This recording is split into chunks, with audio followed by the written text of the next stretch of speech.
guys, it's Billy from Sweetie Darling, and today I'm going to be making a Fortnite Battle Royale cake. And now I'm starting my cake at the ganache stage already. There is a lot in this video, so I just need to start a little bit further ahead, otherwise it would never end. So I'm rolling out green fondant to cover my cake. I want this to be a grassy effect, so I need a green base underneath it before I actually add some grass to it. I've also iced the board in the same green as the cake, and I just stick the cake to the ice board with some royal icing. To make the grass, I'm using my coloured coconut method, so it's just desiccated coconut, whichever colours you prefer, and a strong spirit. Mix it all together until the coconut is dyed the colour that you want. If you need to see this in more detail, I've got an entire tutorial on how to make edible grass, and I will link to that underneath this video. Once my coconut is all coloured, I brush piping jelly all over my cake and then just use my hands to spread coconuts over the entire thing so the whole lot looks like good grass. Now I wanted quite a few different Fortnite elements on my cake. One of the things I definitely wanted was a ramp that had been built up. So for that I cut my own board out of some foam board and I made it the size that I wanted, the width that I wanted, and then the length for the angle that was coming down from the cake. I rolled out some fondant, stuck it to my board using some piping jelly, and then I embossed it using a bamboo impression mat, which was a perfect effect for one of these ramps. I then made some brown paint using autumn leaf and very strong alcohol, and I did a wash all over the board, and when it was dry I just went in with some dry brown dust to go into the crevices between the boards to give it some depth and more effect. Now I also wanted the Victory Royale sign because that's what everyone wants when they play this game, so for that I rolled out some blue gum paste, cut out a long rectangle, and then I let that dry completely. Once it was dry I piped 2 lines of royal icing on the back and stuck 2 skewers to it. Once it was all dry I used some yellow flour paste and rolled it out really nice and thinly. I cut out a number 1 using a click stick set, and then I used a knife to cut out some lines of yellow paste to make a yellow hashtag to go in front of the number 1. I then used some water to stick the hashtag and the number 1 to the start of the sign, and then I used some white royal icing to pipe the words Victory Royale on the sign. For the gold chest I used some paste, I rolled a ball, I rolled it into a slight sausage, and then I cut both ends away so I had 2 flat ends to it. I used a palette knife to indent some lines across the chest, one very deep one where the chest would actually open, and then other more shallow ones just as a wooden effect. I added some depth to the chest using brown and black dust in the crevices, and then I used some gold dust and brushed all over it to make it look like it was really shining. I added some strips of paste across the chest and indented some little circles into them. I added some squares to the front of the chest and used a very tiny colour shaper tool to indent the keyhole, and then I rolled some very small sausages of paste and made them into little circles to stick them onto each end of the chest, and then all those extra details I painted silver. For the pickaxe tool I used some brown paste and rolled a sausage as a big handle. I then rolled a cone of grey paste and flattened it down so there was just a very wide flat end coming to a point. I curved that round slightly and stuck it with water to the end of the handle, and I used a very small circle of brown paste to stick the other side of the silver part so it looks as if the handle was going all the way through the silver part. For the medi kit I made that in a very similar way as I did the chest. I used white paste, rolled a ball, rolled it into a slight sausage, cut both the ends off so they were nice and flat, and then I wrapped a strip of paste around the middle of the box where it would open and close, and added a rectangle to the front of that, and I painted both those parts silver. I then added a rectangle of red paste to the top of the box and piped a white cross on it. For the bandages I rolled strips of very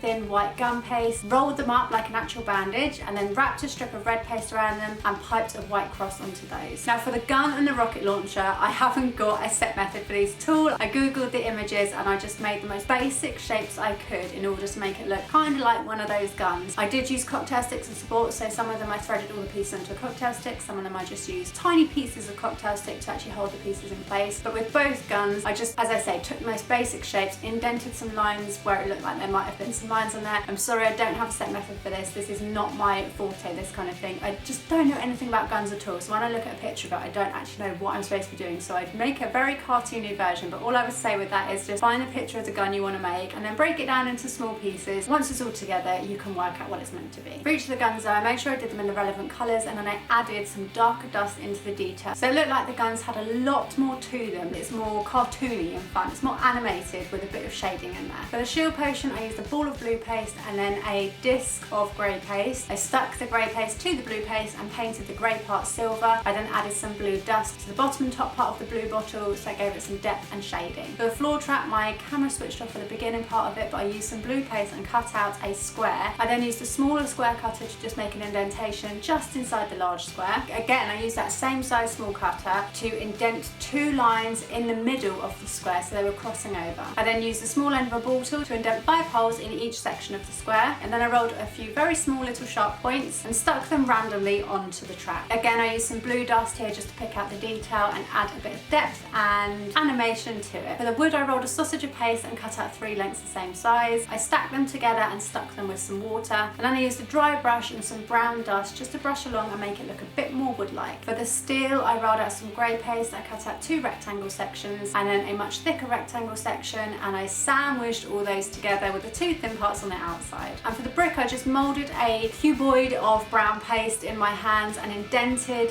3 small holes along the top using the small end of a ball tool. Once I had all my bits made, I used royal icing to stick everything to the cake. So I started with my ramp, spread some royal icing across the top and bottom, and then stuck that to the front of my cake going down to the board. I then pushed in my Victory Royale sign using the skewers as its support, and for the rest of the decorations I just used royal icing to stick those onto my coconut topping. You do have to push and shovel them in a little bit because it doesn't like to stick onto the actual coconut. And that is how I made this Fortnite Battle Royale cake. I really hope you enjoyed the video. If you did, please give it a big thumbs up and click that subscribe button. There are brand new videos every single Monday. As always, if you're baking or cake decorating this week, make sure you take photos, upload them to Instagram and use hashtag YesDarling, and I will give you a shout out in my stories on Monday. Thank you so much for watching, and I will see you next week.